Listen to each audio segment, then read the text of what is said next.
आसपास देख के लगता तो नहीं है कि यहाँ पे कोई धमाका हुआ है। एसीपी साहब को यहाँ की लोकेशन भेज दो। सर फोन बंद है। सर ये मॉनिटर भी बंद है। ओह नो, मेरा फोन भी बंद है। फोन बंद है, बम डिटेक्टर बंद है, ये सब एक साथ बंद हो गए। ये कोई संयोग नहीं हो सकता। गाड़ी के पास चलते हैं।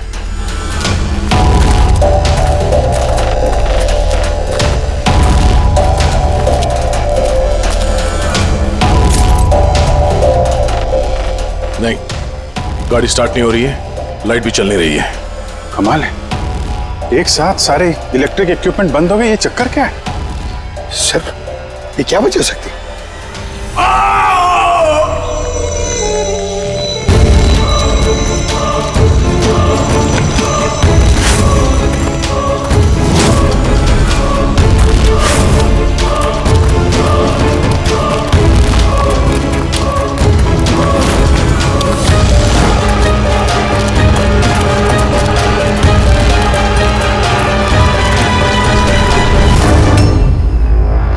ओह नो,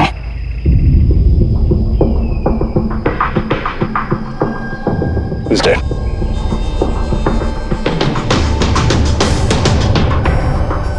सर कहीं इस आदमी ने उसकी तरह अपनी जान तो नहीं ले ली? नहीं पंकज, इसके पीठ पे 2 गोली लगी है और ये छाती में एक। ये खुदकुशी तो नहीं है, मर्डर ही है। तो बेचारा उन लोगों से बच के भाग रहा होगा। 2 गोली मारी पीठ पे और जब गिर गया तो सामने आके 1 गोली सीने पे। आई गैंग का कोई खुलासा करने वाला होगा ये, इसलिए इसकी भी जान ले ली। चीखने की आवाज तो अभी अभी आई थी ना। देखो जरा आसपास देखते हैं क्या बोलो।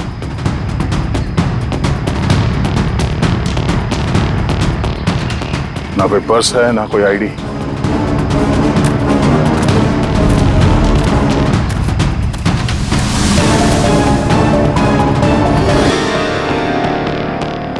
ये चेहरा कुछ जाना पहचाना लग रहा है।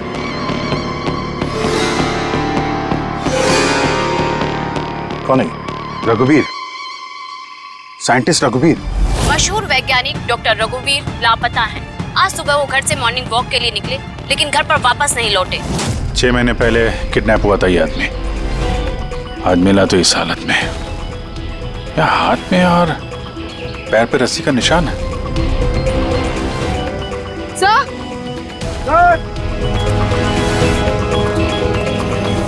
सर ये देखिए, ये पेट पे बुलेट्स हैं। यहाँ पर इधर से बुलेट चली है, मतलब रघुवीर जी उधर से भाग के आ रहे होंगे। इस तरह से भाग के आ रहे थे तो वहीं कहीं बांध के रखा होगा उन्हें। चलो देखते हैं उधर।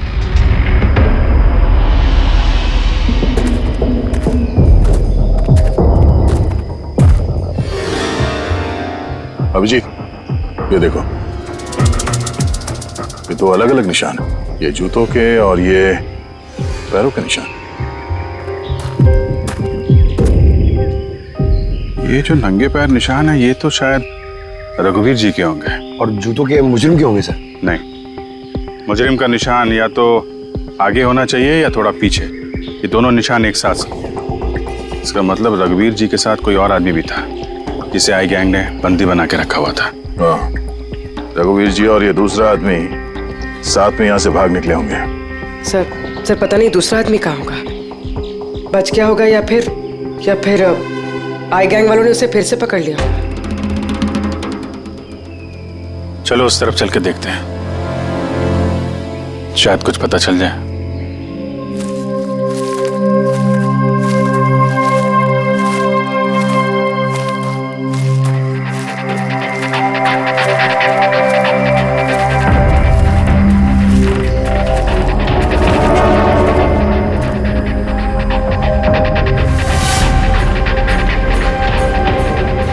हीलों का अड्डा है।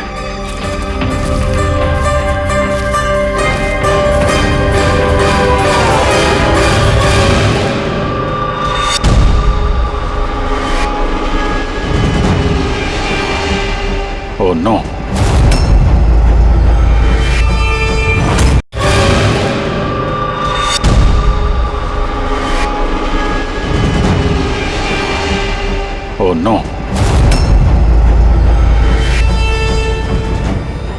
है कोई?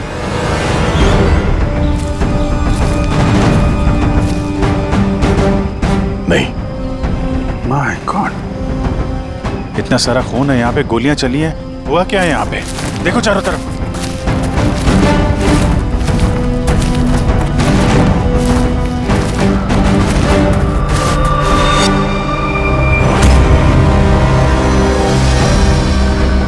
हाँ, नहीं, मर चुकी है। बेचारे, लगता है यहाँ पे कैंपिंग करने आए होंगे। उन्हें क्या पता था कि उनके साथ ये होने वाला है। मगर सर ये आई गैंग इन बेगुनाहों को क्यों मार रहा है सर?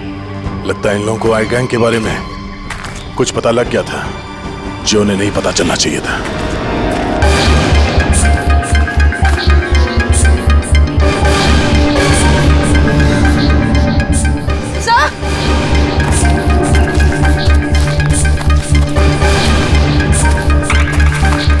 सर जिंदा है।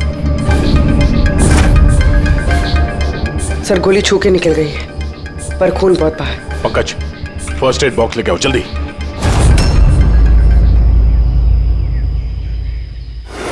देखो, घबराओ मत, हम लोग सीआईडी से। क्या नाम है आपका? तान्या और मेरे दोस्त। आपके दोस्त अब इस आपके दोस्तों पे हमला किसने किया? किसने मारा? पता नहीं, हम लोग तो कैंपिंग करने आए थे, अचानक एक अजीब सा आदमी आया। मुझे बचा लो, मुझे बचा लो, मुझे बचा लो।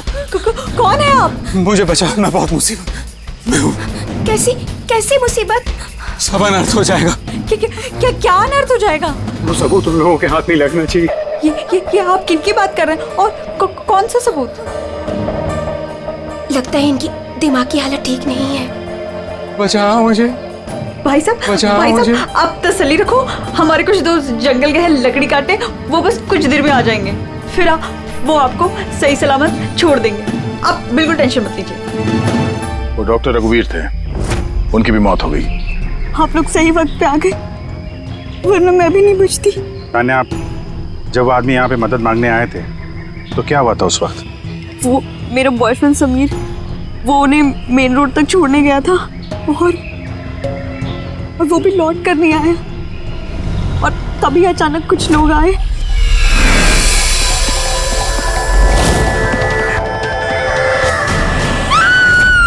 और हम पे गोलियां चलाने लगे।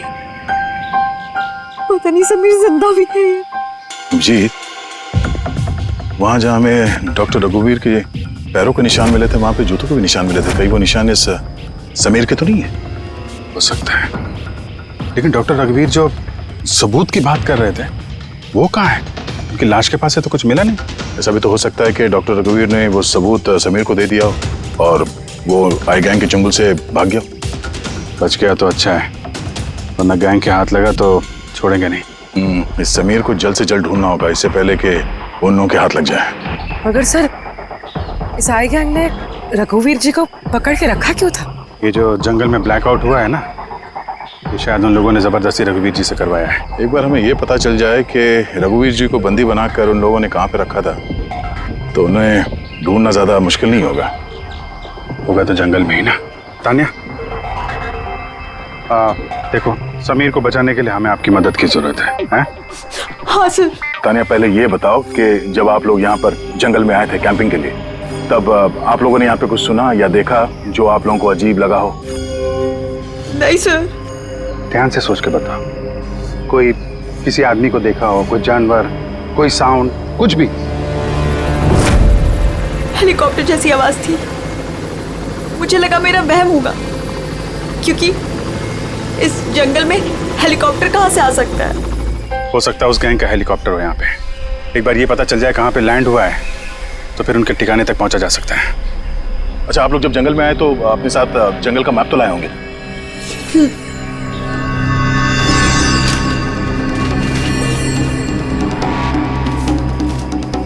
ये देखो, इस जंगल में तो हर तरफ पेड़ ही पेड़ है।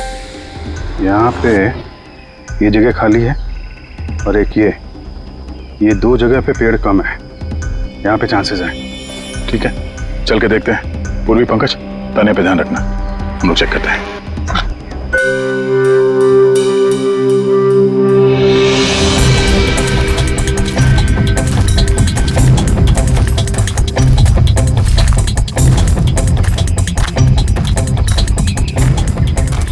दया, हाँ? यहाँ देखो, आग जलाई गई है। ये बॉन्डफायर तो वहां पे भी है। ये देखो,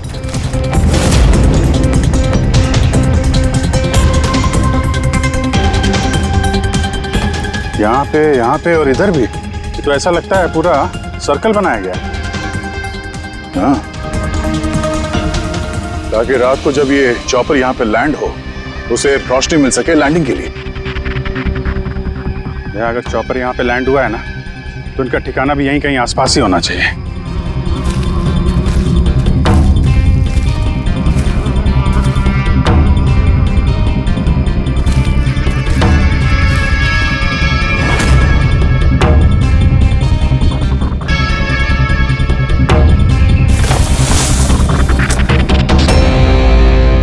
डिफेंस एरिया? पर यहाँ आसपास तो ऐसा कोई बेस नहीं है मिलिट्री का। हो सकता है कुछ साल पहले ये डिफेंस एरिया रहा हो, और चूंकि यहाँ पे कोई हलचल नहीं है इसलिए इस गैंग ने इस एरिया को अपना अड्डा बना लिया।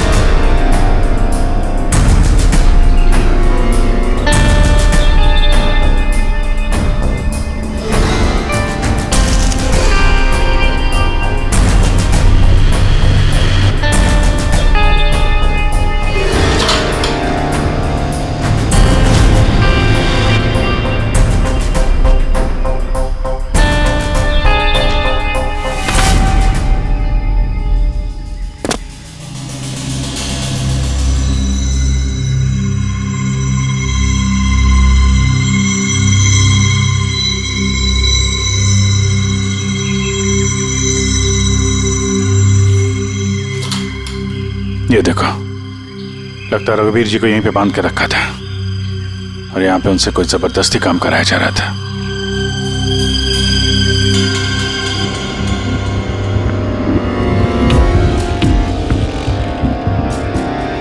मेमोरी चिप है, शायद कोई राज छुपा हो इसमें। क्यों?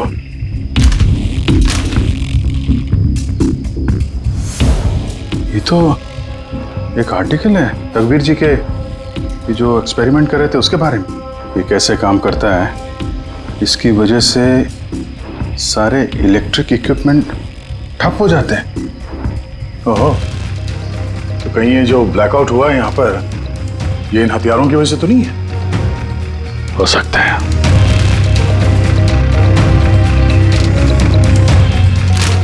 ब्लूप्रिंट है बॉम्ब का, इलेक्ट्रोमैग्नेटिक पल्स वेपन। ओह, तो डॉक्टर रघुवीर को ये आई गैंग वालों ने इसलिए किडनैप किया ताकि वो उनके लिए ये ईएमपी बॉम्ब बना सके। हमें लग रहा था कि कोई नॉर्मल बॉम्ब होगा, आरडीएक्स बारूद वाला बॉम्ब जो कहीं पे ब्लास्ट होगा, जबकि ये था ईएमपी बॉम्ब जिसका इस्तेमाल ये लोग शायद कर चुके हैं। तभी हमारा जितने भी इलेक्ट्रिक उपकरण थे चल नहीं रहे थे, गाड़ी बंद हो गई थी, मोबाइल फोन कुछ भी नहीं चल रहा था। ऐसे किसी बॉम्ब का इस्तेमाल करना था तो जंगल में क्यों किया? कहीं भी कर सकते थे, hospital, airport, college, shopping mall, ऐसे सुनसान जंगल में क्यों? शायद ये ट्रेलर है, पिक्चर अभी बाकी है। एक और ब्लूप्रिंट मिला है। हाँ, बी, इसमें बी लिखा है, इलेक्ट्रोमैग्नेटिक पल्स वेपन बी। दूसरा ब्लूप्रिंट है बम का। ओह, जंगल में जो ब्लास्ट किया गया था वो सिर्फ टेस्ट करने के लिए किया गया था, ये देखने के लिए कि ब्लैकआउट ठीक से काम कर रहा है या नहीं। असली बॉम्ब तो कहीं और ही फोड़ेंगे, ऐसी जगह जहां पे ज्यादा नुकसान और बर्बादी हो सके। ये डॉक्टर रघुवीर अपने साथ कोई ना कोई इंपॉर्टेंट सामान यहाँ से ले गए होंगे, जैसे बॉम्ब का ट्रिगर या फिर कोई ऐसा हिस्सा जिससे बॉम्ब ब्लास्ट ही ना हो। और अब वो चीज समीर के पास होगी। समीर उन लोगों के हाथ नहीं लगना चाहिए और जल्द से जल्द ढूंढना होगा उसे।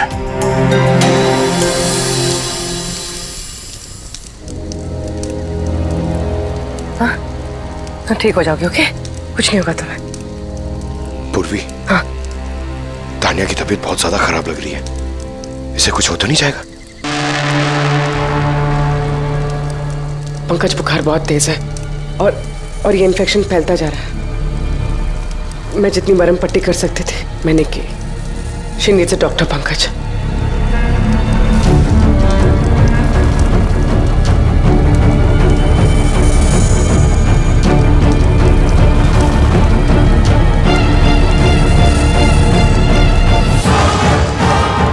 सर अभी से भी नहीं आया अभी तक।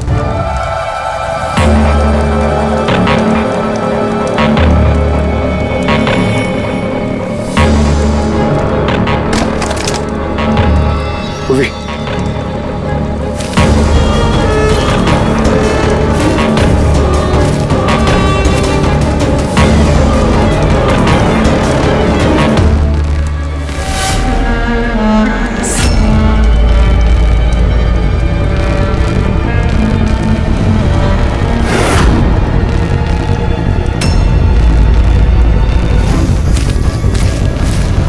लगता है आए गैंग वाले। तुम एक काम करो, तुम तानिया को लेकर यहाँ से निकलो, अभिजीत सर और दया सर को ढूंढो। मैं इन लोगों से निपटना। नहीं नहीं नहीं नहीं, मैं तुमको अकेले छोड़ के नहीं जाऊंगा। इस आएगा इनका सामना हम साथ में करेंगे। पंकज बहस मत करो, तुम जाओ यहाँ से। नहीं, मैं तुम्हें अकेला छोड़ के नहीं जाऊंगा पूर्वी। सच्ची में बोला, तुम जाओ। पंकज बोलो, अब शायद हम में से ऐसे कोई भी नहीं जा पाएगा।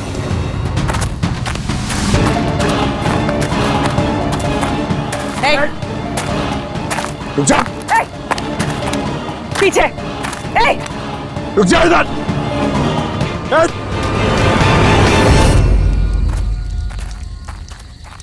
पंकज, पूर्वी, तानिया, ये कहाँ चले गए? अरे पंकज, नहीं है?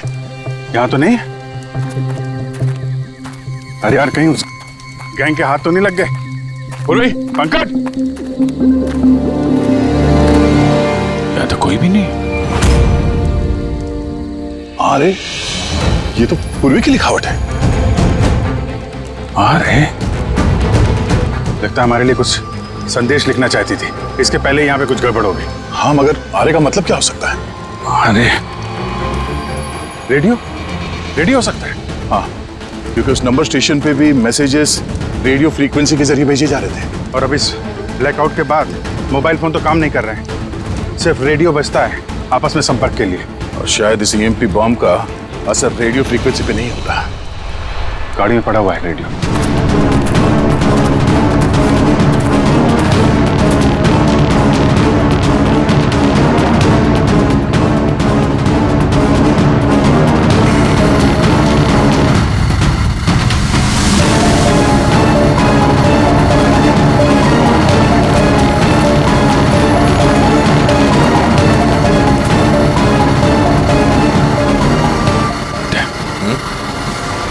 वहां कुछ लाइट से दिख रही है ना? हाँ, पूर्वी और पंकज को शायद वहीं लेकर गए होंगे उन लोग। वहीं चल के देखते हैं। इतने घने जंगल के बीच में अच्छा खासा गांव है, पर यहाँ तो एकदम सन्नाटा है, कोई भी नहीं है।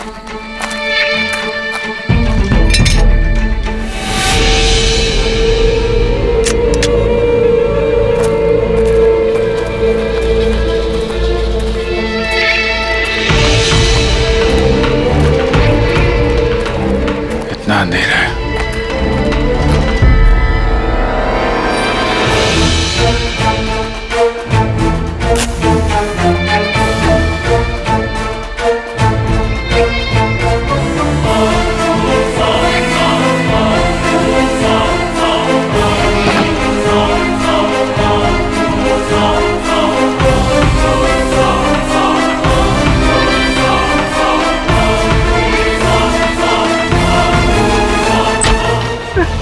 नहीं, गोली मत चलाना, हम आपके हाथ जोड़ते हैं। देखो हमें मत मारो साहब।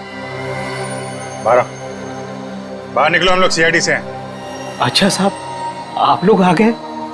आप लोगों के आने से पहले कुछ लोग आए और गांव में कोहराम मचा के चले गए साहब। क्यों, क्या किया उन लोगों ने? साहब, यहाँ के रहने वालों के घर में एक एक जना के घर में घुस घुस के उनका सामान उलट पुलट कर दिया और अब वो किसी लड़के को ढूंढ रहे थे। कोई समीर होगा। अच्छा, उन लोगों के आने से पहले कोई लड़का यहाँ आया था पनाह लेने के लिए? नहीं साहब, कौन नहीं आया। एक एक घर में जाके ढूंढना होगा, कहीं ये समीर उनके हाथ न लग गया हो।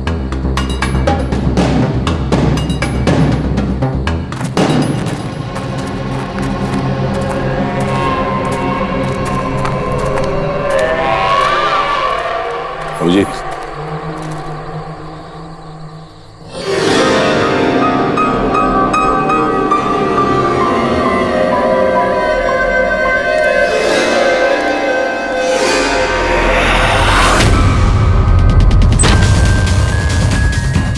एक मिनट घबराइए मत, हम लोग सीआईडी से। ये बताओ कि कोई अनजान आदमी यहाँ पर आया पनाह मांगने या मदद मांगने के लिए? नहीं, कोई नहीं। ये दरवाजे पे यहाँ खून कैसे लगा है? खून? कौन सा खून? मुझे मालूम था तुम्हारे पास कोई जवाब नहीं है। घर की तलाशी लेनी होगी हमें।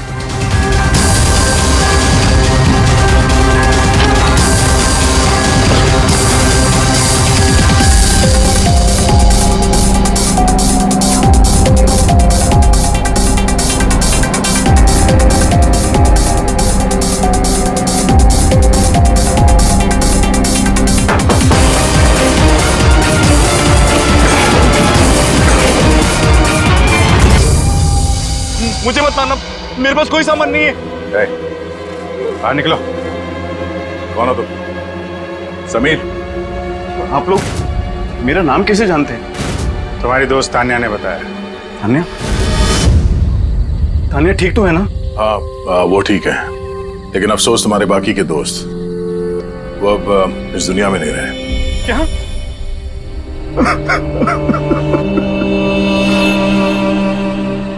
मैं तो उनकी मदद करने गया था, मुझे क्या पता था ये सब कुछ हो जाएगा। उनका नाम डॉक्टर रघुवीर था, बहुत बड़े साइंटिस्ट थे वो। अच्छा, उन्होंने तुम्हें कोई चीज दी थी रखने के लिए, छुपाने के लिए? नहीं सर, उन्होंने कुछ नहीं दिया। वो तो बार बार बस ये कहते रहे कि उनको यहाँ से किसी तरह बच निकलना है, वरना वो लोग उन्हें फिर से पकड़ लेंगे। फिर अचानक से वो मुजरिम आ गए और धनाधन गोलियां चलाने लगे। सर, मैं किसी तरह अपनी जान बचाकर वहां से भाग निकला और यहाँ आकर छुप गया। अगर समीर के पास नहीं है तो डॉक्टर रघुवीर ने वो सबूत या सामान कहीं छुपा दिया होगा। जिस तरह पूर्वी, पंकज और तानिया उन मुजरिमों के हाथ लग गए थे, वैसे ये सामान भी उनके हाथ लगा होगा। मैं एक बार फिर चेक करता हूँ उस रेडियो को।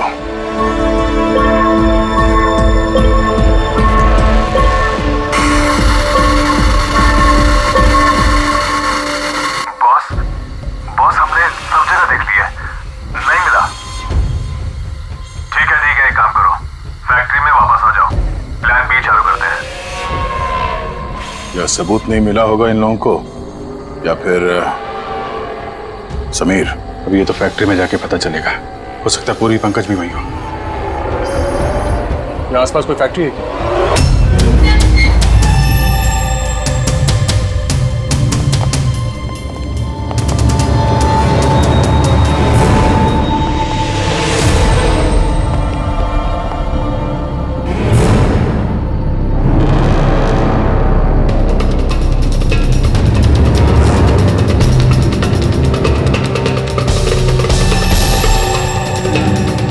यहाँ तो कोई भी नहीं।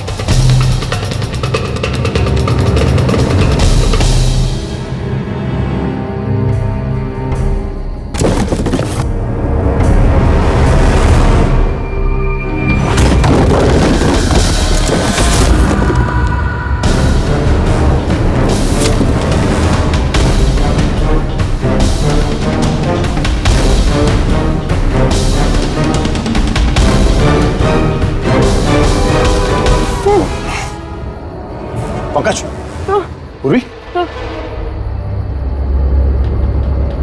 पंकज, ठीक हो तुम? पूर्वी, कैसे हो तुम लोग? हाँ? सर, आप लोगों को यहाँ नहीं आना चाहिए था। आप लोगों को यहाँ बुलाने की उसकी साजिश थी। क्या? प्लीज यहाँ से चले जाइए। साजिश? क्या बात कर रहे हो तुम लोग? हाँ?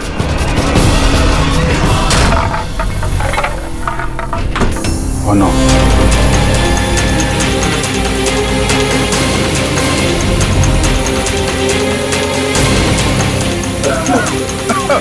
निकलो! संभालो संभालो!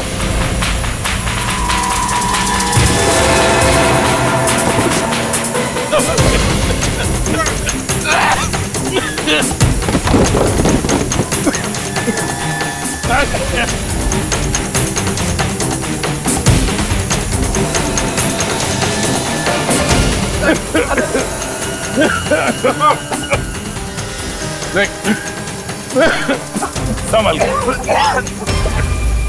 दया, बैठी। तुम लोग पीछे हटो, पीछे हटो।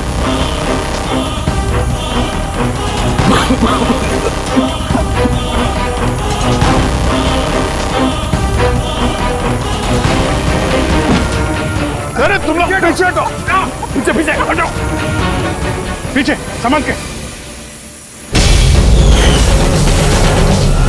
आई गैंग कोराम मचा के रखा इस गैंग ने। आज तक कोई ऐसा मुजरिम नहीं था, कोई ऐसी गैंग नहीं थी जो हमारे हाथ से निकल गई है। मगर ये आई गैंग, ये हमारे हाथ नहीं लग रही है। क्यों नहीं लग रही? सर, इन्हें अगर जल्दी से जल्दी नहीं रोका गया तो ये अपराध का कैंसर पूरी दुनिया में फैला देंगे। हाँ अभिजीत, दूसरा एम भी ब्लास्ट होने से पहले इन तक पहुंचना ही पड़ेगा, इन्हें पकड़ना ही होगा।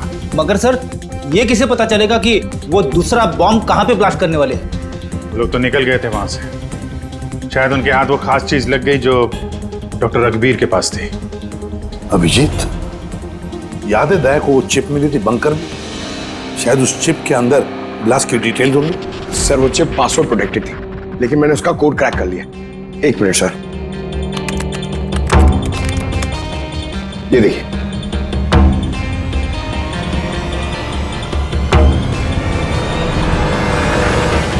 माय गॉड, इसमें तो बॉम्ब कैसे बनाना उसकी डिटेल्स दिए हैं और फिर उसके घातक इफेक्ट्स भी। और कहां पे ब्लास्ट हो सकता है उसकी भी डिटेल्स है। Government computer, national security site, airplanes. Plane में अगर ब्लास्ट हो गया सर तो बिजली बंद तो प्लेन क्रैश। ये बॉम्ब उतना ही खतरनाक है जितने बाकी बॉम्ब भी हो सकता है, उससे ज्यादा भी। सर, इसमें तो कई जगह दे रखी है, इनमें से वो किस जगह पे अटैक करने वाले हैं इसका पता चल जाता तो। सर, उसका जवाब इसी चिप में है। ये देखिए सर। ये बिजली बादल क्या है ये? सर ये बिजली और बादल, ये दोनों वर्ड्स इस चिप में भरे पड़े। जहां तक ऐसा लगता है कि जो बिजली का ब्लैकआउट होता है ये उसी का कोड है। नहीं, ये कोडवर्ड जरूर है मगर बिजली के ब्लैकआउट का कोडवर्ड नहीं है। ये कोडवर्ड ब्लास्ट कहां पे होने वाला है उसी का है ये। सर, पहले तो नंबर्स के जरिए लोग संदेश पहुंचाते थे, अब कोई नया तरीका निकाला इस आई गैंग ने संदेश आगे पहुंचाने का। हाँ, लोकेश को बुलाते हैं। बिजली बादल, BIJLEEBADAL।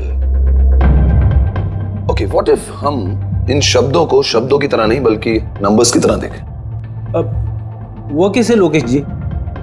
मैं समझाता हूं फ्रेडी जी। मान लो A का नंबर है 1, B का 2, C का 3, D का 4। वैसे ही A to Z यानी कि 26 अल्फाबेट्स के 26 नंबर 1 to 26 में हो जाएंगे।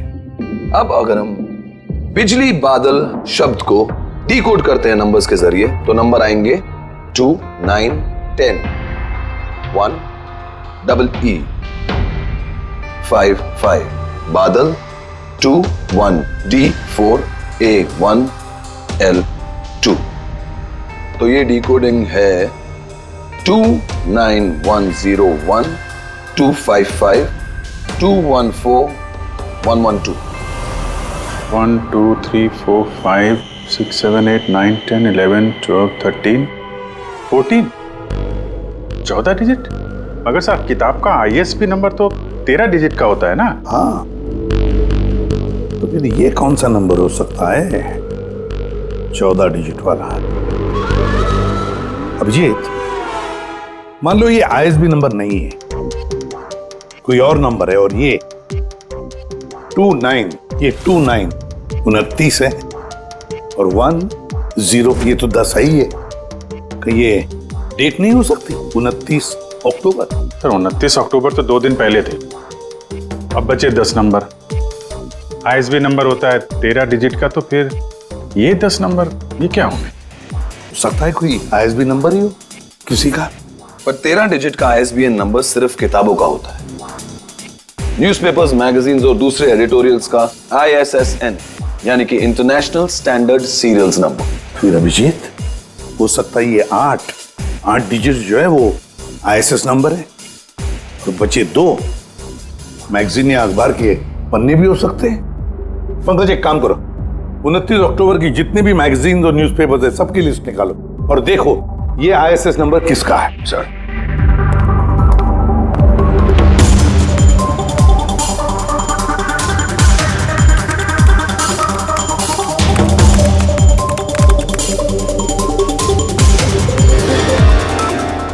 सर ये तो कोई न्यूज़पेपर का ISS नंबर है।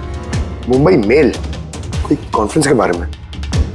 टर्की, ईरान, अफगानिस्तान से डिप्लोमेट आए हमारे देश में। 1 नवंबर को कॉन्फ्रेंस होने वाली है, ऑयल पाइपलाइन की डील फाइनल होगी।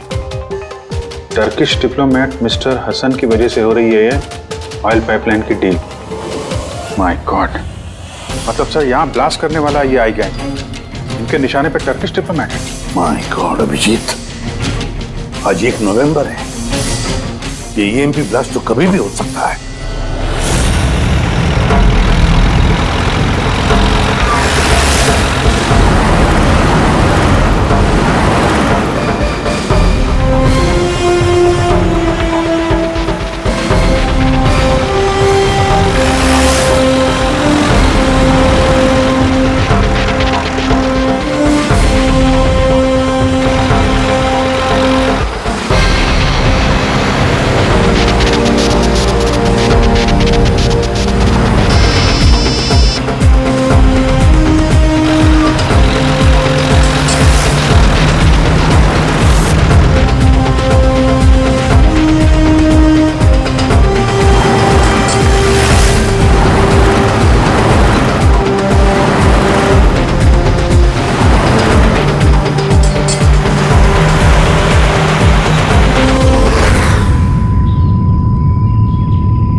गाड़ी क्यों बंद कर दी? सर मैंने नहीं बंद किया, अपने आप बंद हो गई। अपने आप बंद हो गया सर? EMP लगता है इस जगह पे EMP बॉम्ब का असर हो रहा है।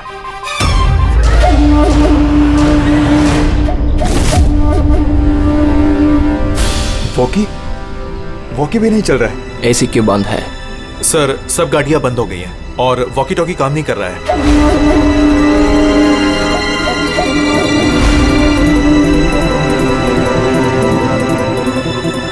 उतरो तुम लोग, come on fast.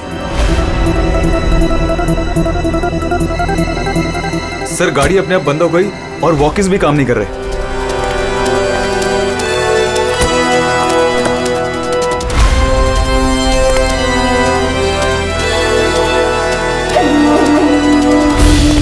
Guards cover करो। सर पता नहीं अचानक से गाड़ी बंद पड़ गई और कोई भी इक्विपमेंट्स काम नहीं कर रहा है और मोबाइल का नेटवर्क भी नहीं आ रहा है।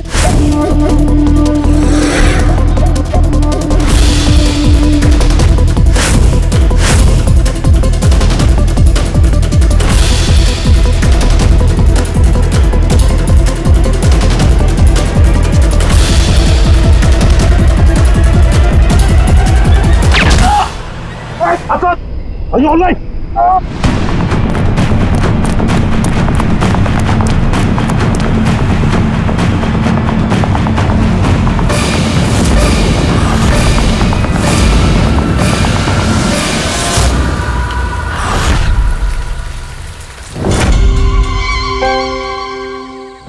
समीर, तुम?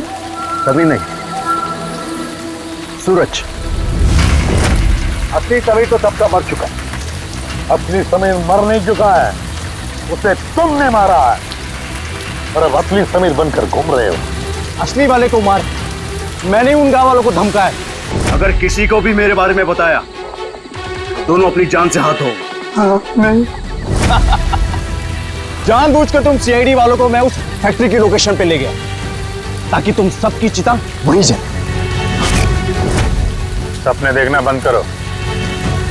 सीआईडी की चिता जलाने वाले बहुत आए और बहुत गए। चिता तो अब तुम लोगों की जलेगी। अभिजीत,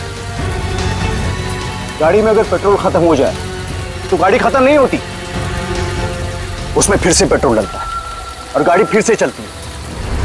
हमारी गैंग भी वैसी है, फिर से पेट्रोल डालेंगे, लेकिन इस बार गाड़ी कहां रुकेगी इसका तुम लोग अंदाजा भी नहीं लगा सकते। इस बार तुम्हारी गाड़ी हमारी जेल के सलाखों के पीछे रुकेगी। तुम्हारी गैंग का बॉस कौन है? उसका तुम्हें कभी पता नहीं चलेगा।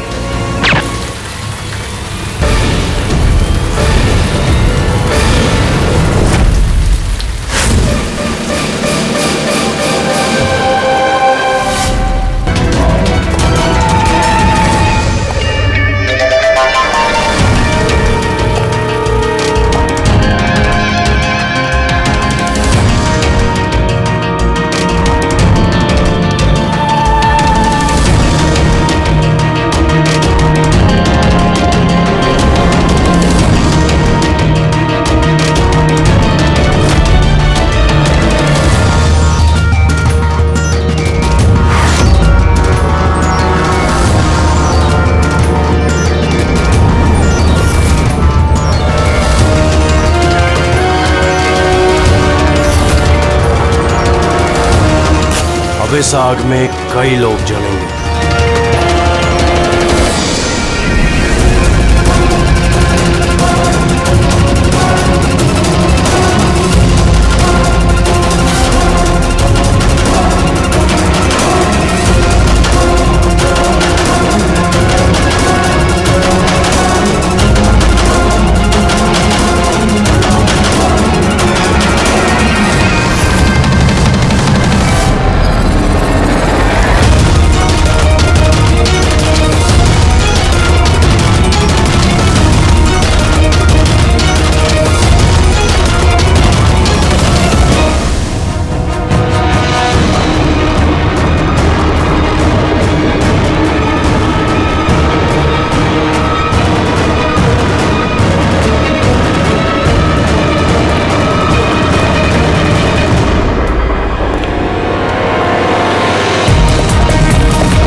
देख के नहीं चल सकता क्या?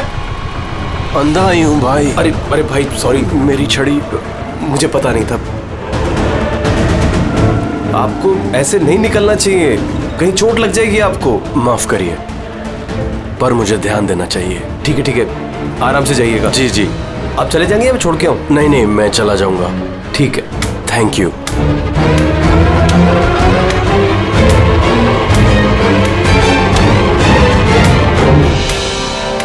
क्या हो गया यार, ये इतना दर्द क्यों हो रहा है?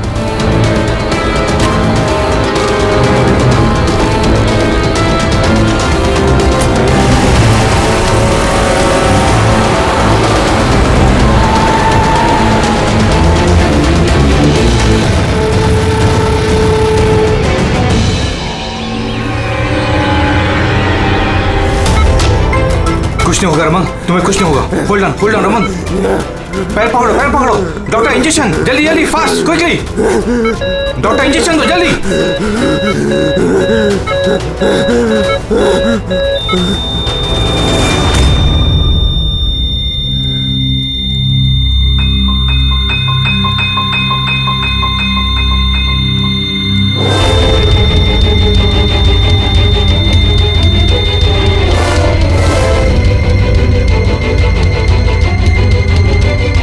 Oh my God, he's dead. और इनकी मौत नेचुरल भी नहीं है। अब क्या? I know Priya, it's a murder। और मैंने डॉक्टर सालुंके को इस केस के बारे में सब कुछ पहले से बता दिया था। अब तक तो उन्होंने फाइंड आउट कर भी लिया होगा कि रमन की मौत की वजह क्या होगी। जहर? रमन की मौत जहर से हुई है? हाँ बस, बहुत खतरनाक जहर है। ये पहले इंसान के दिमाग पर असर करता है। पहले डिलेरियम, फोटोफोबिया, एमिनेशिया। उसके बाद ये जहर इंसान के बाकी के अंगों पर असर करता है। बाकी के अंग धीरे धीरे काम करना बंद कर देते हैं और इंसान की मौत हो जाती है। सर साहब, इसका कोई एंटीडोट तो होगा ना? हर जहर का एंटीडोट होता है फ्रेडी, लेकिन उसके लिए हमें उस जहर के बारे में पूरी जानकारी होनी चाहिए। बस ये जहर आसानी से पकड़ में नहीं आता है। मुझे भी बहुत सारे टेस्ट करने पड़े इसे ढूंढने के लिए। सर, जहर दे के मारना एक अलग बात है, और ऐसा जहर देना जिससे इस तरह तड़प तड़प के मरे, ये जरा चौंकाने वाली बात नहीं लगती? लेकिन ये जो भी कोई है, ऐसी नफरत करता था रमन के साथ कि उसने उसे ऐसी खतरनाक मौत दी थी। समझ में नहीं आता कौन हो सकता है ये, कौन होगा? कोई भी हो सकता है सर, रमन को जुए की लत थी। क्रिकेट, रेस कोर्स, सट्टा, हर तरह का जुआ, और इसी चक्कर में वो 5 करोड़ के कर्जे में था। 5 करोड़? 5 करोड़? हाँ सर, उसको धमकी भरे मैसेजेस भी आए थे। उसके फोन रिकॉर्ड्स में ऐसे कई सारे मैसेजेस हैं जो उसको बुकीज और सट्टेबाजों ने भेजे। ये देखिए सर, हो सकता है इन्हीं में से किसी की धमकी सच साबित हो गई होगी। पता नहीं, पर जिस तरह से इसको मारा है सर, लगता तो नहीं है किसी बुकी का काम है। फिर भी इन्हें बुलाना तो पड़ेगा, शायद कुछ पता चल जाए। हाँ। Hello ACP Pradyuman. अच्छा, ठीक है।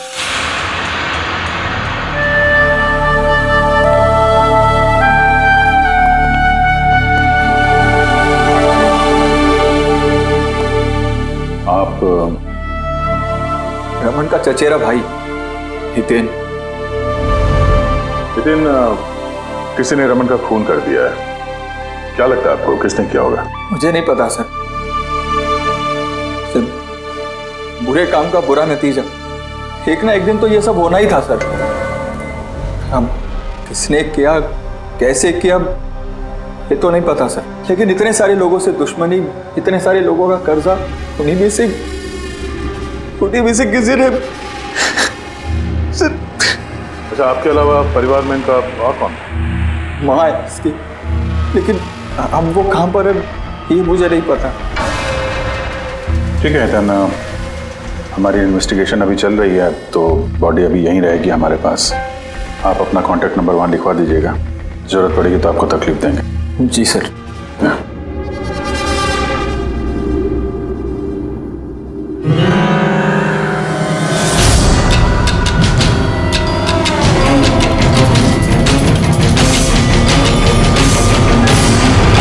सबका उतना दुखी है नहीं जितना ही दिखा रहा है। हाँ, बॉडी ले जाने की जल्दी नहीं थी, जैसे ही बोला जाओ तो निकल गया। कोई पूछताछ नहीं कब मिलेगी बॉडी। गड़बड़ है ये हितेन, बड़ी गड़बड़ है। ऐसे लग रहा था जिसे ये बात पक्की करने आया था कि रमन मरा है या नहीं। नजर रखो उस पर। रमन, बेटा, रमन क्या हुआ बेटा? रमन, मैम, आप बेटा मेरा रमन, माँ मैं इसकी वसुंधरा। बेटा क्या हुआ? मैं तो तेरा इंतजार करती रही कि तू आएगा और मुझे घर ले जाएगा एक दिन, पर तू तो इतना दूर चला गया बेटा। रमन, तो आप अपने बेटे रमन के साथ नहीं रहती थी? जी नहीं सर। आप? सर मेरा नाम मदन है। भगवान, मुझे क्यों बिठा रखा यहाँ पे? उठा लेता मुझे ही। संभालो अपने आप को। और कितना रोग इस नालायक के लिए। इसको अपनी करनी की सजा मिली है। नहीं बेटा, ऐसा मत कहो। चाहे जैसा भी था, बेटा था मेरा। क्यों, ऐसा क्या किया था इसने इनके साथ? इन्हें अपने ही घर से बाहर निकाल दिया, सड़क पर छोड़ दिया अकेले। ऐसा क्यों? बोला माँ बहुत कर्जा है, घर बेचना पड़ेगा और मेरा खर्चा भी नहीं उठा सकता, इसीलिए मुझे छोड़ दिया। और फिर क्या करती सर, ठीक से दिखाई नहीं देता, कहाँ जाती मैं?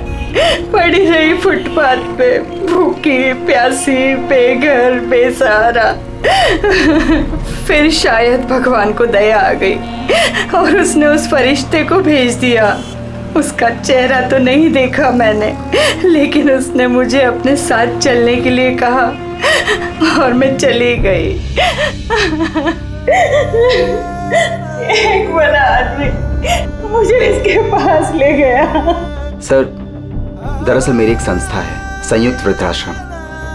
हम वहाँ पर कोशिश करते हैं कि इन जैसे बुजुर्गों को घर जैसा प्यार और सम्मान मिल सके। माँ जी मुझे वृद्धाश्रम के गेट पर मिली थी एक चिट्ठी के साथ, जिसमें लिखा था कि इनका ख्याल रखना। बस उसी दिन से संयुक्त वृद्धाश्रम इनका घर बन गया। आज सुबह लैंडलाइन पे फोन आया कि इनके बेटे की मौत हो गई है। बस इनसे रहा ही नहीं गया। माँ है ना। मेरी आपसे विनती है, इसके कातिलों को छोड़ना मत सर, जरूर सजा दिलवाना सर, जरूर सजा दिलवाना। देखिए माँ जी, मैं आपसे वादा करता हूँ, हम रमन के कातिल को नहीं छोड़ेंगे, उसे कड़ी से कड़ी सजा दिलवाएंगे। आप प्लीज चिंता मत कीजिए। थोड़ा ख्याल रखिए अपना। मदन, इनका ख्याल रखना। और एक बात, किसी भी चीज की आप लोगों को जरूरत पड़े तो हमें जरूर याद करना। कमाल है तारिका, हॉस्पिटल के डॉक्टर्स की रिपोर्ट के हिसाब से इसकी जांघ पर ये जो निशान है ना, ये या तो किसी एलर्जी का है या फिर किसी जहरीले कीड़े मकोड़े के डंक का निशान है।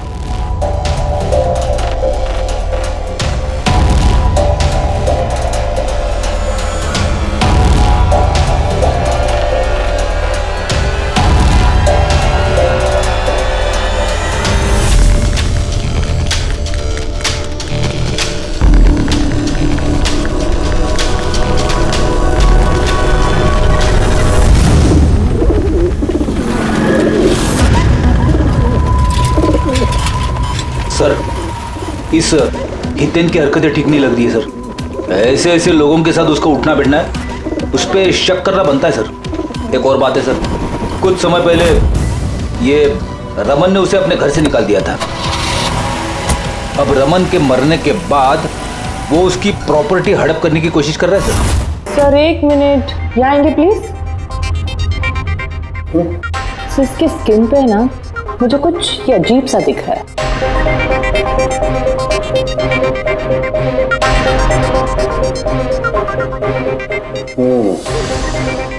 तारिका, ये जो अजीब सी चीज है ना, दरअसल ये पैराफिन है। पैराफिन? मोम। अरे तो इसका मतलब वो जहर इसके थाई में नहीं इंजेक्ट किया गया? किया गया, वो जहर इसकी थाई में ही इंजेक्ट किया। तो फिर ये मोम कहाँ से आया? मोम कहाँ से आया? तारिका, यहाँ से खूनी ने जहर इंजेक्ट किया। दरअसल ये जहर मोम से, पैराफिन से कोटेड था, इसीलिए इसकी इस चमड़ी पर भी और इसके खून में भी हमें पैराफिन मिला है, क्योंकि खूनी नहीं चाहता था कि ये जहर तुरंत इसके शरीर में जाकर के असर दिखाए। इसलिए उसने इसे कोट कर दिया। और ये जो जहर है हिस्टामाइन, ये एक बायो पॉइजन है, जैविक जहर। खूनी ने इसे मोम से कोट किया, इसके शरीर में इंजेक्ट किया और फिर इसके शरीर की गर्मी से मोम पिघलने लगा और वो जहर इसके खून में मिलकर के अपना असर दिखाने लगा। मतलब ये जहर किसी लिक्विड फॉर्म में नहीं बल्कि पैलेट यानी छोटी गोली के फॉर्म में इसके शरीर में डाला गया है। एग्जैक्टली।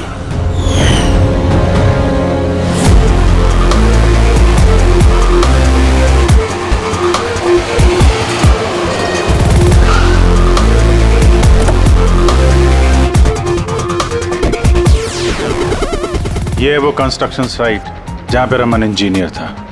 उसके कोलीग बता रहे थे कि यहाँ से निकलने के बाद उसको कुछ पैर में तकलीफ हुई है। लेकिन यहाँ पे जो वर्कर्स काम करते हैं उन लोगों ने बताया कि जब तक वो कंस्ट्रक्शन साइट में था तब तक तो वो ठीक था। इसका मतलब जो भी हुआ कंस्ट्रक्शन साइट से बाहर आने के बाद हुआ, तो यहीं पे हुआ होगा। यहाँ पे तो आसपास पता करते हैं, शायद किसी ने कुछ देखा। सर आप लोग चलिए, मैं जरा चाय पी के आता हूँ। मतलब चाय वाले से पूछ के आता हूँ कुछ देखा है क्या। अभिजीत, ये बच्ची कंस्ट्रक्शन साइट के सामने अखबार बेच रही है, पूछते हैं उससे।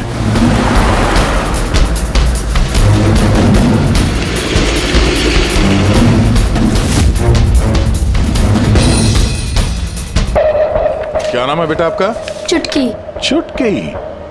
अच्छा बेटा जरा ये देखो, ये फोटो देखो ध्यान से। इनको जानती हैं आप, पहचानती हैं? हाँ, ये अंकल तो हमेशा मुझसे अखबार खरीदते थे, पर 3 दिन से ये नहीं आए। तो 3 दिन पहले आपने इस अंकल को यहाँ पे देखा था? हाँ, एक आदमी के साथ ये टकरा गए थे। इनको चोट भी लगी थी। वो आदमी बहुत अजीब था। अजीब मतलब? ओ, अबे अंधा है क्या? देख के नहीं चल सकता क्या? अंधा ही हूँ भाई।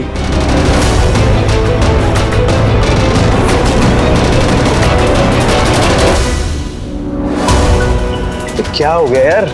दर्द क्यों हो रहा?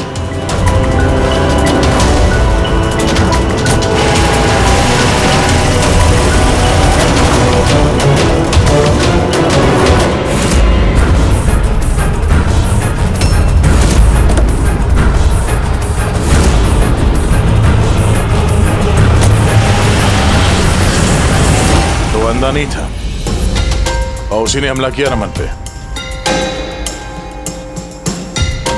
अच्छा बेटा, आप वो जो अंकल थे उनको पहचान सकते हो? देखा था आपने उनको ठीक से? नहीं। अच्छा वो कार का नंबर देखा आपने? नहीं अंकल, वो अंकल को कार चलाते देख मैं एकदम चौंक गई थी, इसलिए कार का नंबर याद नहीं है। पर क्या बात है अंकल, इंजीनियर अंकल ठीक तो है ना? नहीं बेटा, उन्हें कुछ नहीं हुआ। वो अभी किसी दूसरे कंस्ट्रक्शन साइट पे चले गए, अब वो यहाँ पर नहीं आएंगे। Thank you. आप इस समय अखबार बेच रही हो, स्कूल नहीं जाती आप?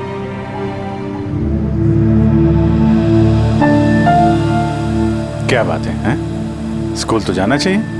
आप कितनी इंटेलिजेंट लड़की हो। एक्चुअली हर बच्चे को स्कूल जाना चाहिए और आपको भी जाना चाहिए। पर स्कूल जाने के लिए बहुत सारे पैसे चाहिए ना अंकल, मेरे पास पैसे नहीं है। बेटा अगर आपको पैसे ना देना पड़े तो आप स्कूल जाएंगी? हाँ अंकल, जरूर जाऊंगी, मुझे पढ़ना है।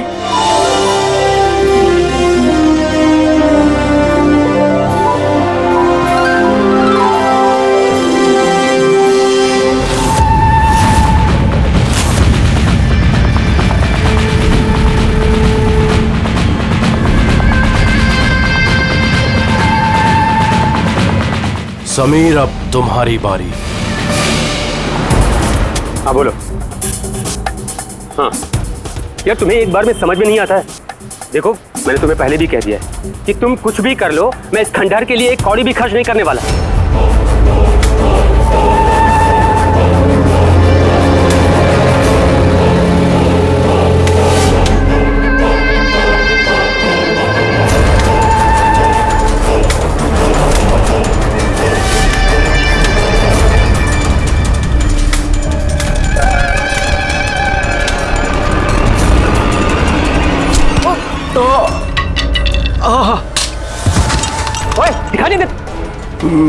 मेरी छड़ी।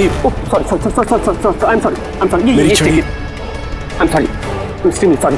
अब आपको कहीं लगी तो नहीं? अब ठीक है ना? मैं आपको कहीं ड्रॉप कर दूं? नहीं नहीं, मैं ठीक हूँ, मैं चला जाऊंगा। आप ठीक है ना? नहीं, I'm okay। आप संभाल के जाइए। हाँ जी, आप संभाल के जाइए। Okay, thank you.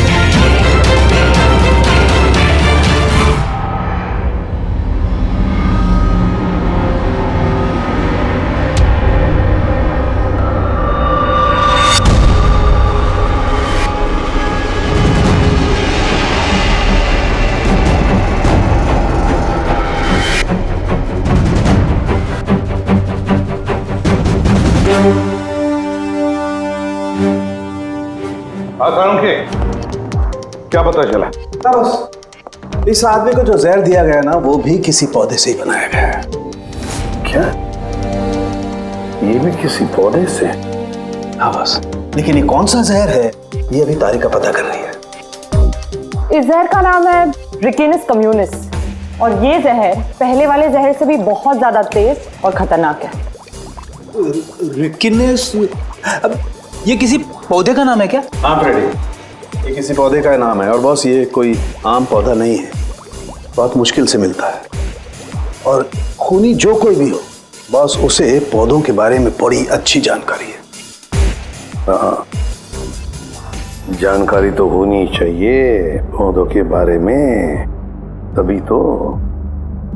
लेकिन सर, इन हत्याओं की वजह क्या है? ना तो हमें रमन की हत्या का कारण पता है और ना समीर का, और दूर दूर तक इन दोनों का एक दूसरे से कोई संबंध ही नहीं है। सर, समीर और रमन के बीच में एक चीज तो कॉमन है। क्या? माय गॉड, तो ये है वो कड़ी जो समीर और रमन को जोड़ती है।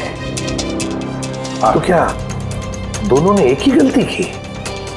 जी सर, रमन की तरह समीर ने भी अपने बूढ़े और कैंसर पेशेंट पिता को घर से निकाल दिया था। हमने उनके बारे में छानबीन की और एक ऐसे शख्स से मिले जिन्होंने समीर के पिता को ढूंढने में मदद भी की और इस केस को एक नया मोड़ दिया। कौन है वो? सर, डॉक्टर दिनेश है। Hello sir. कैंसर सेंटर के चोड़ी। समीर के पिताजी का इलाज यही कर रहे थे। डॉक्टर दिनेश, सर एक बात समझाइए। समीर ने अपने पिताजी को घर से बाहर निकाला था, तो फिर ये समीर के पिताजी आपके यहाँ कैसे पहुंचे, आपके कैंसर सेंटर में? किसी ने उन्हें हॉस्पिटल पहुंचा दिया था। मैं हॉस्पिटल पहुंचा ही था जब मैंने इनको देखा। ये चेयर पे बैठ के कुछ बड़बड़ा रहे थे, हाथ में लिफाफा था। मैंने पूछा कि कौन है, लेकिन इनको कुछ याद नहीं था। मैंने उनके हाथ से लिफाफा लिया। पैसों के अलावा उसमें एक चिट्ठी भी थी।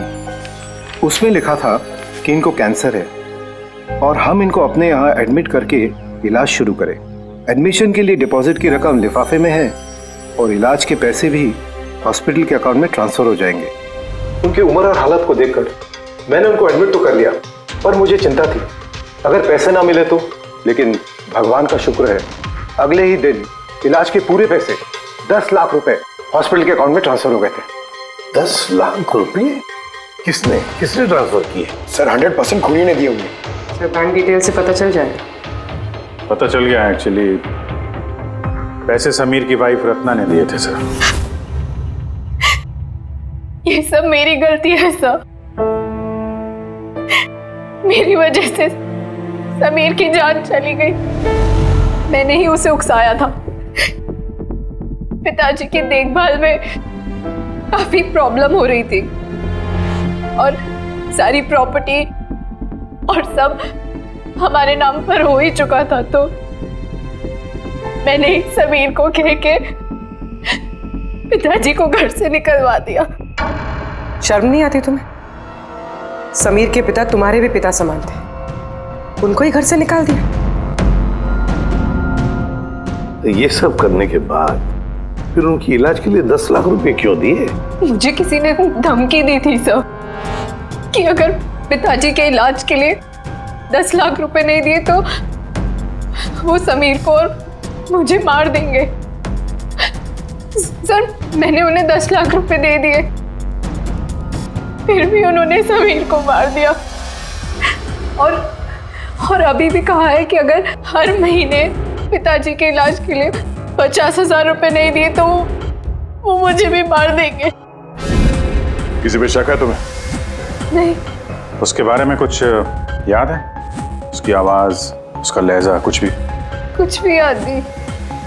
सर प्लीज मुझे बचा लीजिए। सर मैं मरना नहीं चाहती। सर मैं पिताजी को घर ले आऊंगी, मैं उनकी पूरी देखभाल करूंगी, पूरी कोई तकलीफ नहीं होगी। सर आप प्लीज मुझे बचा लीजिए। घबराओ सर प्लीज मुझे बचा। कुछ नहीं होने देंगे तुम्हें हम। तो भी जिस नंबर से इसे धमकी भरे कॉल आते थे वो नंबर ले लो और पता करो कहाँ का है। आप चलिए।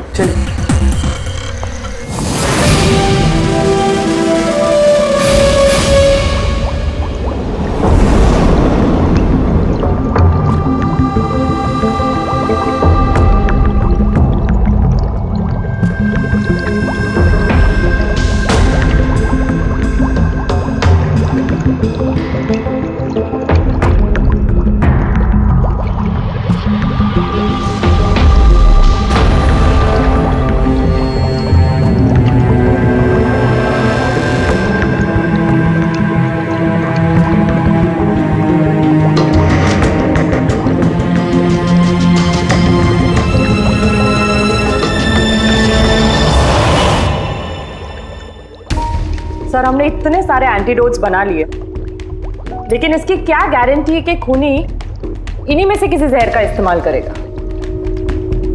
अब कुछ भी हो जाए, हम खूनी का दिमाग तो नहीं पढ़ सकते ना। तुम्हारी बात बिल्कुल ठीक है तारिका, लेकिन एक बात समझो, खूनी इन पौधों का जहर निकाल करके इस्तेमाल कर रहा है, इन पौधों का, पहले से भी ज्यादा तेज हर बार। तो हमें हमेशा चौकन्ना रहना पड़ेगा। पता नहीं वो अगली बार कौन से पौधे का जहर किस पर इस्तेमाल करे, पता नहीं किस पर, कब, कहां, कैसे, किस पौधे का, पता नहीं।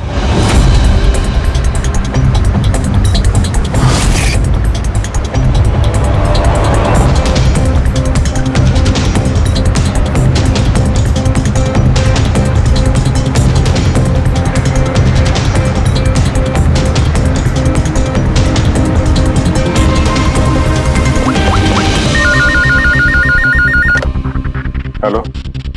हाँ पूर्वी बताओ। सर वो फोन बूथ जहाँ से कातिल ने रत्ना को धमकी भरे कॉल्स किए थे, वो ये भाईंदर रेलवे स्टेशन के पास है। Bhayandar railway station? वहाँ तो बहुत भीड़ भाड़ रहती है। जाहिर सी बात है उसने ब्लाइंड मैन के भेस में तो किया नहीं होगा।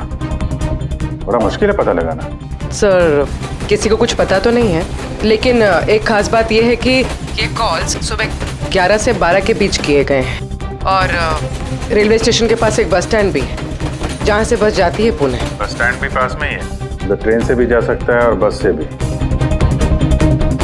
चलो कोई बात नहीं, देखते हैं। भाईंदर, इसका मतलब कि खूनी मुंबई से ही है और सिर्फ समीर का खून करने के लिए पुणे गया था। तो पुणे वो ट्रेन से गया होगा या फिर बस से या फिर कोई प्राइवेट गाड़ी या फिर खुद की गाड़ी से। वही तो सर, खूनी को पता था कि हम लोग रत्ना तक पहुंच जाएंगे और ये कॉल वाली बात खुलेगी, इसलिए वो हमें गुमराह कर रहा है। सर खेल खेल रहा है हमारे साथ। हाँ खेल खेल रहा है। अगर सर हम लोग खूनी तक पहुंचेंगे कैसे? हमारे पास उसके खिलाफ तो कोई इंफॉर्मेशन है ही नहीं और हमें यह भी नहीं पता है कि उसका अगला शिकार कौन होने वाला है। पंकज, इससे पहले कि खूनी अपनी शिकार तक पहुंचे, हम शिकार उसके सामने डाल देंगे।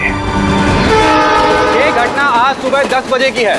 मुंबई के गोरेगांव रेलवे स्टेशन पर एक बुजुर्ग ने रेल के नीचे आकर अपनी जान देने की कोशिश की। वहां मौजूद लोगों ने उन्हें बचा लिया। आइए जानते हैं कि आखिर वो क्या वजह है जिसने एक बुजुर्ग को ये करने पर मजबूर कर दिया। क्यों पकड़ के रखा हुआ? छोड़ दो मुझे, मैं नहीं जीना चाहता हूँ। क्या करूंगा मैं जी करके? लेकिन आपके साथ हुआ क्या है? आखिर आप क्यों मरना चाहते हैं? क्या हुआ? मेरे साथ क्या हुआ? मुझे मुझे मेरे इकलौते बेटे ने घर से बाहर निकाल दिया अकेले करके। मैंने अपने बच्चे को इतने प्यार से पाला पोसा और उसने मुझे घर से बाहर निकाल दिया। ये तो बड़े दुख की बात है। आखिर क्या हो गया हमारी आजकल की पीढ़ी को? आपका बेटा करता क्या है? क्या करता है? स्कूल जाता है। टीचर है? मैं पढ़ता है, स्कूल में पढ़ता है। अभी 8 साल का ही तो है। जी क्या कहा आपने? क्या कहा मैंने? आपका बेटा कितने साल का है? कितने साल का है? आपने कहा 8 साल का है। मेरा बेटा 8 साल का है, उसने मुझे घर से बाहर निकाल दिया। मैं मर जाऊंगा। सुना आपने? इनका दावा है कि इनके 8 साल के बेटे ने इनको घर से बाहर निकाल दिया। आखिर क्या वजह है? कौन है ये 8 साल का बच्चा? रेल की पटरी पर जान देने की कोशिश करने वाले बुजुर्ग के 8 साल के बेटे का पता चल गया है। वो दरअसल 33 साल का सॉफ्टवेयर इंजीनियर है। बुजुर्ग की दिमागी हालत ठीक नहीं है, इसलिए अब भी वो उसे 8 साल का बच्चा ही समझते हैं। उनका बेटा अमेरिका में रहता है और उसने उन्हें घर से बाहर निकाल दिया है। उसके बाद ही बुजुर्गों ने अपनी जान देने की कोशिश की। आइए उनके बेटे से ही पूछते कि उन्होंने आखिर ऐसा क्यों किया। सर एक सवाल सर, क्या ये सच है कि आपने अपने पिताजी को घर से बाहर निकाल दिया है? हाँ, ये सच है। सर आखिर आपने ऐसा क्यों किया? आपको एक बार भी बुरा नहीं लगा? हाँ, निकाला मैंने और बुरा भी नहीं लगा। आप जानते हैं इनको? आपने कभी झेला इनको? इनको अल्जाइमर्स की बीमारी है। मैं पागल हो गया उनका ख्याल रखते रखते। मेरी खुद की एक लाइफ है, मेरी वाइफ है, मेरी फैमिली है। मैं क्या करूं? कब तक पैसे दे के इनका ट्रीटमेंट का काम कराते रहूं? मैं पैसे नहीं है मेरे पास, सब खत्म हो गया। हट यहाँ से। अरे छोड़ दो मेरा पीछा, मेरे दूर चले जाओ मुझसे। परेशान हो गया आपसे मैं। ये तमाशा देखो खड़ा कर दिया। खुश हो गए? चले जाओ मुझे छोड़ गए यार। सर कभी आप भी तो छोटे थे ना। इन्होंने आपको पाल पोस के बड़ा किया, इस लायक बनाया और आपने इन्हें घर से ही बाहर निकाल दिया। तुमको बहुत प्यार आ रहा है? हाँ? जा अडॉप्ट कर ले जाके। दिमाग खराब मत करो मेरा। तुमको जो करना था ना तुमने आके कर लिया बवाल खड़ा। प्यार भी मिल गई ना तुमको, पैसे कमा लिए ना। हटो यहाँ से। तो देखा आपने कि किस तरह एक लड़के ने अपने बाप को घर से बाहर निकाल दिया। अब ये बेचारे बुजुर्ग कहाँ जाएंगे, किसके सहारे जिएंगे? इन्होंने अपनी सारी पूंजी अपने लड़के पे लगा दी और आज इनके लड़के ने इनको घर से बाहर निकाल दिया।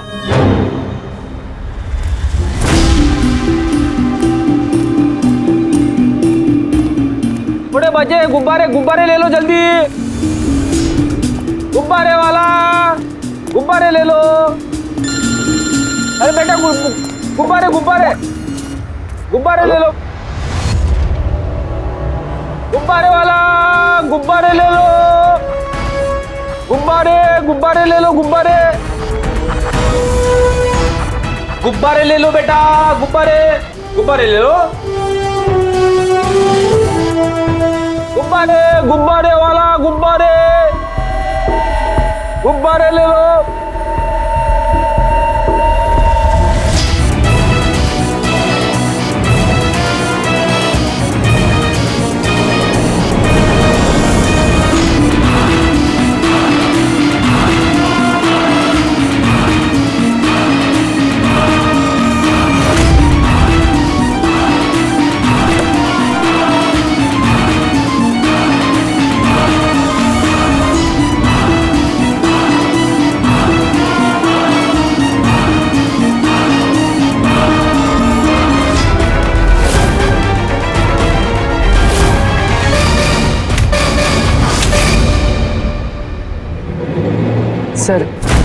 सर एक अंधा बिल्डिंग की तरफ आ रहा है।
इतने सारे लोग?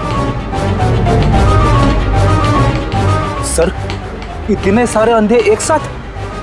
हमने तो एक सोचा था, यहाँ तो 8-10 निकले। लगता है ये कोई चाल है। आप लोगों को जाना क्या है? एक मिनट आप लोग रुकिए। एक मिनट, यहाँ कैसे आ गए आप लोग? आइए। ये आप तब कहाँ हैं आप लोग? यहाँ क्या बात है? क्या हुआ? यहाँ आंखों का फ्री चेकअप होने वाला है। संपत है आप? संपत? उसने ही बुलाया था हम लोगों को। देखिए यहाँ पे ऐसा कोई शिविर नहीं है। कौन संपत कौन है? किसने बुलाया आपको? उसने ही तो बुलाया था यहाँ।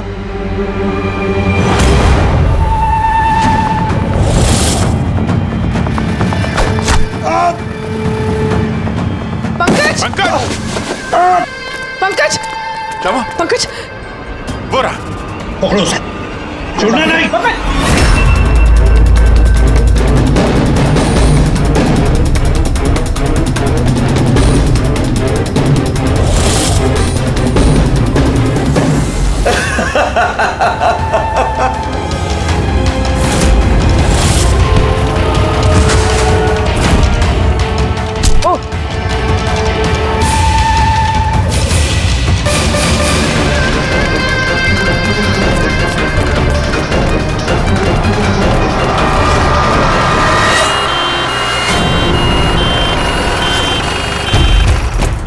आजा, जल्दी आजा।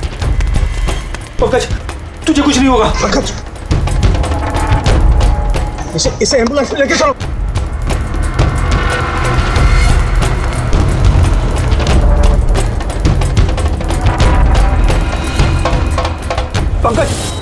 पंकज तुझे कुछ नहीं होगा। Pankaj!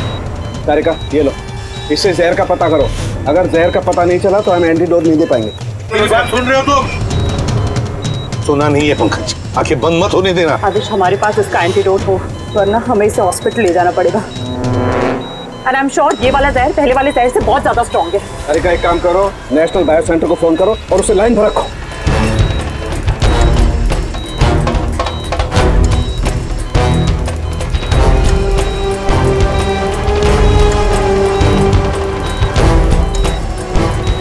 Pankaj don't worry, Pankaj.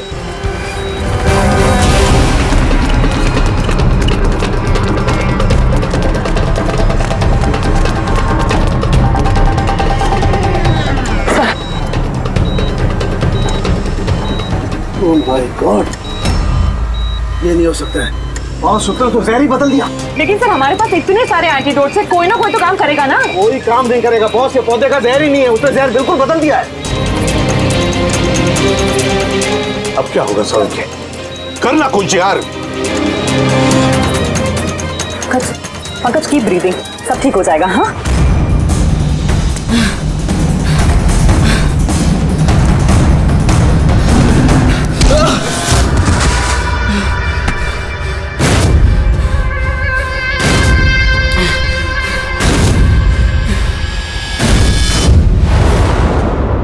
Sir मेरा नाम मदन है।